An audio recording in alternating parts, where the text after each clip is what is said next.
Pada awal mulanya Gunung Sinabung ini begitu bersahabat sekali dengan masyarakat di sekeliling kaki Gunung Sinabung. Jadi kami sebagai masyarakat yang tinggal di desa-desa dan di bawah kaki Gunung Sinabung ini sangat senang untuk bercocok tanam, bertani, beternak, berikan, dan lain sebagainya.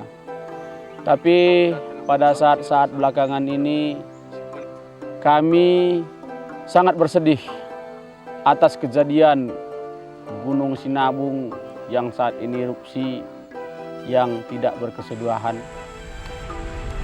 Di tahun 2010 kami ada mengungsi selama 1 bulan, kemudian kembali lagi ke desa, bekerja selama 2 tahun.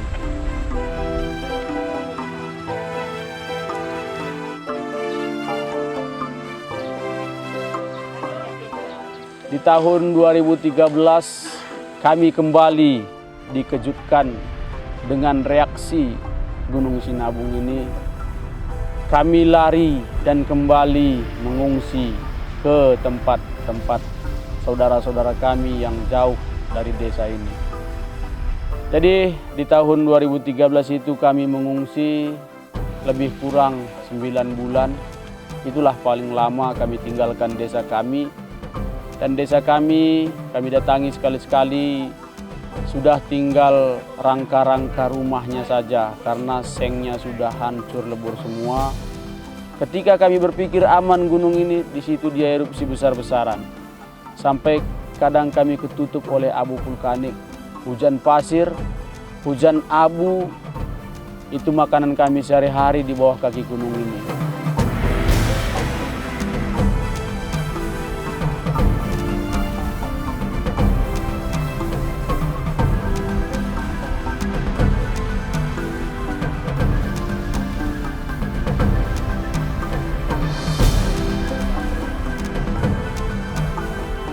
Sedangkan Gunung Sinabung sebelumnya itu dikategorikan sebagai gunung api tipe B karena sejak 1600 tahun 1600 sampai 2010 itu tidak terjadi erupsi, dan ternyata sejak 2010 itu diawali dengan erupsi freatik sehingga Gunung Sinabung dikategorikan sebagai gunung api tipe B dan tipe A. Dan sampai sekarang erupsi masih berjalan terus, dan kita juga tidak tahu sampai kapan karena kita tidak punya catatan sejarah tentang erupsi Gunung Sinabung. Sehingga di sini kita pantau baik secara seismik, deformasi maupun dari kimia, dan itu salah satunya untuk memitigasi dari ancaman erupsi gunung api sehingga masyarakat bisa hidup tenang walaupun Gunung Sinabung tetap masih erupsi. Untuk mitigasi bencana erupsi Gunung Sinabung, kita juga merekomendasikan pada masyarakat, yaitu radius 3 km dari pusat erupsi itu dilarang untuk masuk, ya radiusnya 3 km. Sedangkan ke arah sektor selatan tenggara itu sejauh 7 km. Dan ke arah tenggara timur itu sejauh 6 km, dan timur ke timur laut itu sejauh 4 km. Sampai saat ini itu volume kubah yang ada di puncak itu sekitar 1.660 meter kubik. Kalau kita lihat yang sekarang itu memang agak berkurang ya, mungkin dalam 1 hari itu minimal ada 4 kali, minimal 4 kali erupsi 1 hari itu. Tapi kalau guguran masih sering lah, banyak di atas 90 kali kalau untuk guguran sehari. Ya.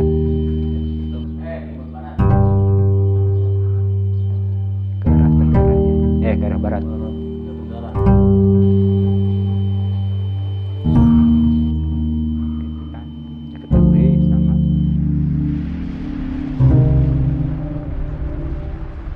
Situasi dan kondisi desa kita, Desa Perbaji pada saat ini. sangat terdampak oleh lahar dingin yang mana erupsi Gunung Sinabung tidak berhenti sampai saat ini, dan lahar dingin itu sudah 2 yang mengalir. Yang satunya mengalir dari sisi kiri desa, mulai dari Jambur sampai ke bawah jembatan. Kemudian satu lagi itu lahar dinginnya mengalir dari sisi baratnya desa, yaitu sisi kanan kita sebut itu, dari atas puncak gunung sampai ke bawah, sampai ke jembatan lagi. Jadi lahar dingin itu ketemu di jembatan Satu Muara. Kemudian dampak dari lahar dingin membuat desa jadi porak-poranda. Sebagai jalan, akses jalan menuju desa juga memprihatinkan. Di kampung kami ini belum ada warga kita yang korban, namun rumah masyarakat yang terdampak, yang kerendam lumpur ketika lahar dingin itu datang berkapasitas besar. Jadi itu yang menghantui diri kami dan jiwa kami semua sepanjang hari. Akan kita sesuaikan ke jalur lahar yang kedua. Demikian Bang, di sini berdampingan dengan Balur Rapat 2. Ganti. Terima kasih atas saudara, langsung kita serahkan jalur. Pergunakan lagi rekan. Ya, kondisi rumah kita kalau hujan deras, begitu datang lahar dingin dari belakang rumah kita ini, ya bisa bilang separuh dari pondasi rumah kita sudah terendam gitu kan. Nah, jadi itulah dari depan ini pun air datang juga.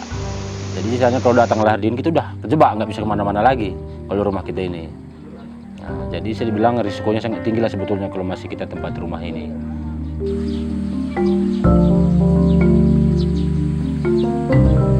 Kalau soal letusan itu udah biasa.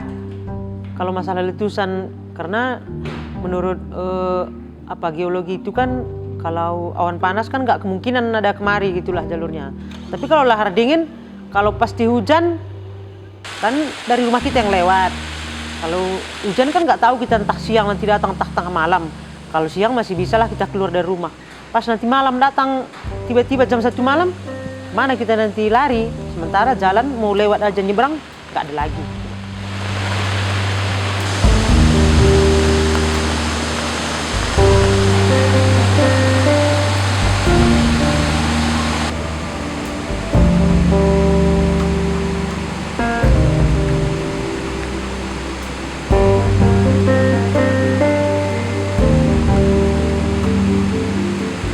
Karena rumah kita nggak ada lagi tempat, kami tinggal di sini gitulah, satu keluarga. Jadi udah setahun 2 bulan lah kita tinggal di sini, di gudang koperasi ini gitulah ceritanya.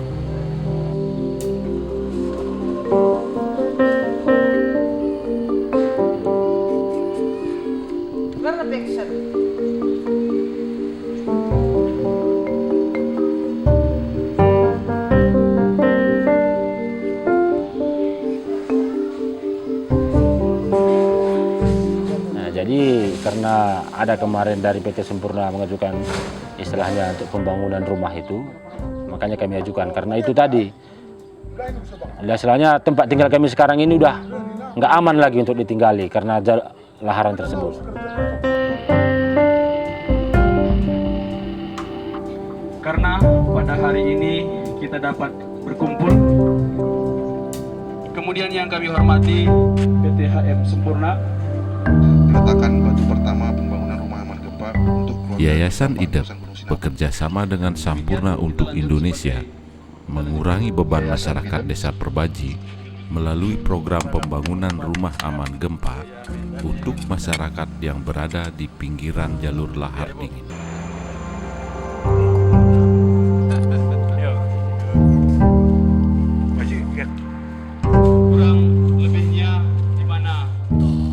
Sebanyak 30 rumah yang dibangun di tempat yang aman dari ancaman lahar dingin.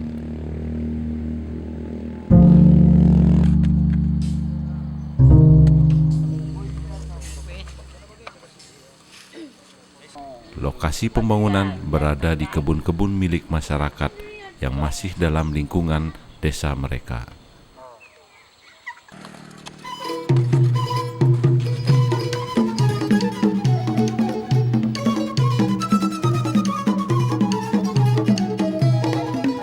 saat kemarin yang diajukan itu tadi, cuman data-data kependudukan, dan satu lagi ya bagi yang mendapatkan rumah disuruh untuk menyiapkan lahan, misalnya untuk menyiapkan lahan sendiri ya untuk rumah tersebut. Jadi istilahnya tanah itu bukan tanah orang lain, tanah kita sendiri. Istilahnya ya cuma ada rencana apakah kita beli apa, pokoknya tanah itu udah milik kami sendiri.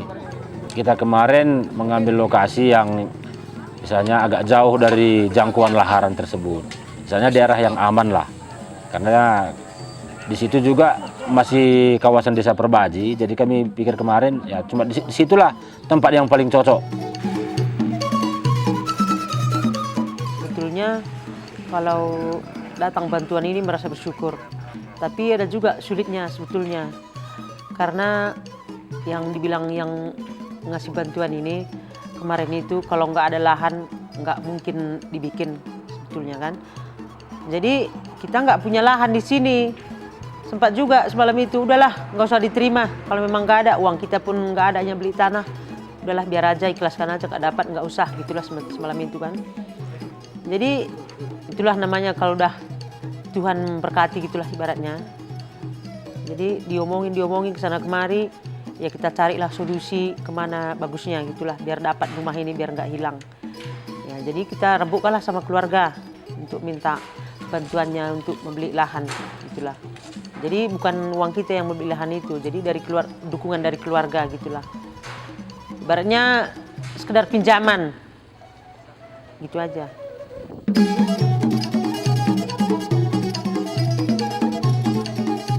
Konsep rumah aman gempa yang diterapkan di Desa Perbaji ini terkait dengan sering terjadinya gempa vulkanik akibat meletusnya Gunung Sinabung maupun runtuhan-runtuhan bebatuan dari gunung.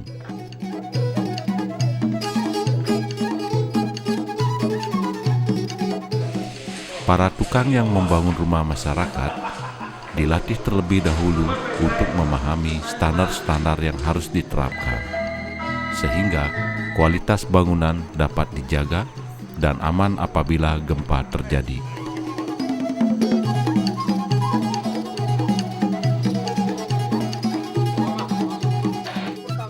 Komponen-komponen penting dalam rumah aman gempa seperti pondasi yang kuat,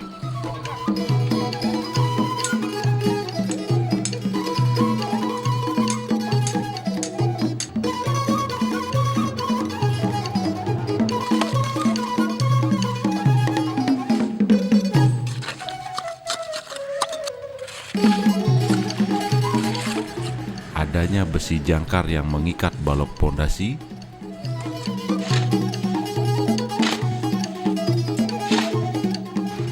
besi bagel berdiameter 8 mm,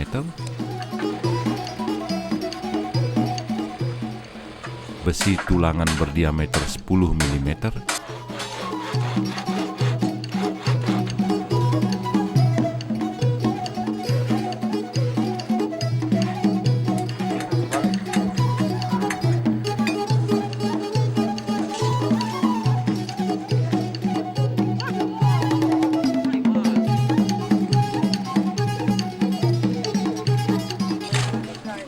campuran semen dan pasir sesuai standar,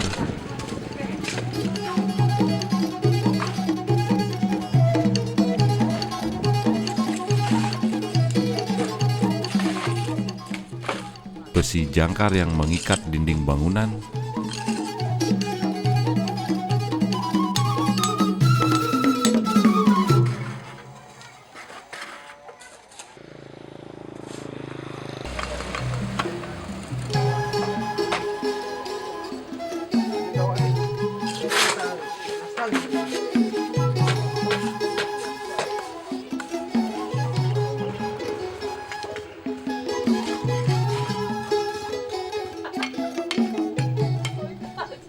balok atas yang mengikat kuda-kuda atap.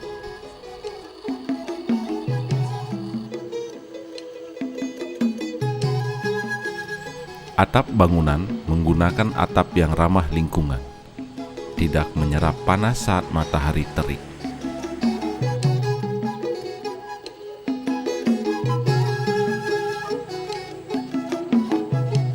Sistem pembuangan limbah kamar mandi menggunakan septic tank yang kedap air.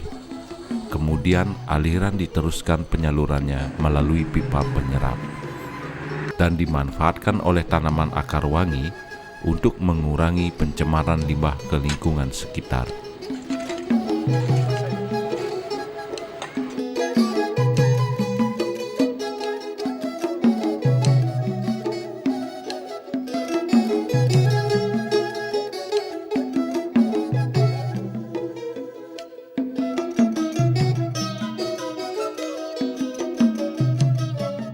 Dengan rumah yang aman terhadap gempa dan material bangunan yang lebih baik, kekhawatiran masyarakat akan ancaman Gunung Sinabung dapat terobati.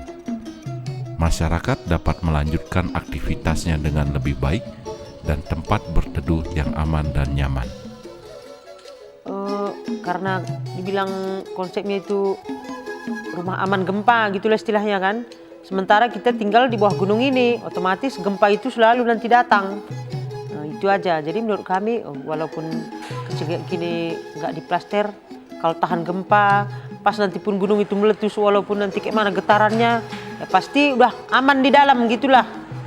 Itu aja yang paling berarti bagi kami gitu. Untuk bantuan rumah apa ini, saya nggak tahu lagi bilang apalah. Mau berterima kasih aja kayaknya belum cukup sebetulnya untuk menyampaikannya. Hanya saja merasa bersyukur gitulah dapat rumah ini. Karena dalam pikiran saya waktu itu saya tinggal di sini nggak mungkin lagi lah ada rumah yang mungkin saya tempatin gitulah ceritanya.